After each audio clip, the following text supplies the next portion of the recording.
ننھا احمد اپنے چھوٹے سے گھر میں بیٹھا تھا۔ اس کے پاس ایک ہی کھلونا تھا، ایک چھوٹی سی کار جس سے وہ روز کھیلتا تھا۔ ایک دن جب وہ باہر جا رہا تھا، اس نے اپنی امی سے کہا،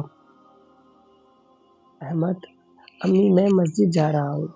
امی مسکراتے ہوئے، ٹھیک ہے بیٹا، لیکن راستے میں کسی کی مدد کرنا نہ بھولنا۔ ایک غریب بچہ بیٹھا۔ راستے میں احمد نے ایک بچہ دیکھا جو ننگے پاؤں بیٹھا تھا۔ اس کی آنکھوں میں آنسو تھے۔ احمد، کیا ہوا بھائی؟ بچہ، میرے پاس کوئی کھلونا نہیں ہے اور سب بچے کھیل رہے ہیں۔ احمد نے ایک لمحہ سوچا اور اپنی پیاری کار نکالی۔ احمد، یہ لے لو، میرے پاس ہے، اب یہ تمہارا ہے۔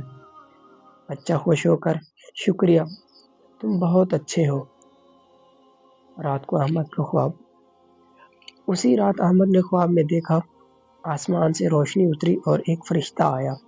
فرشتہ، تم نے صدقہ کیا، اللہ تعالیٰ تم سے بہت خوش ہے، کل تمہیں انعام ملے گا۔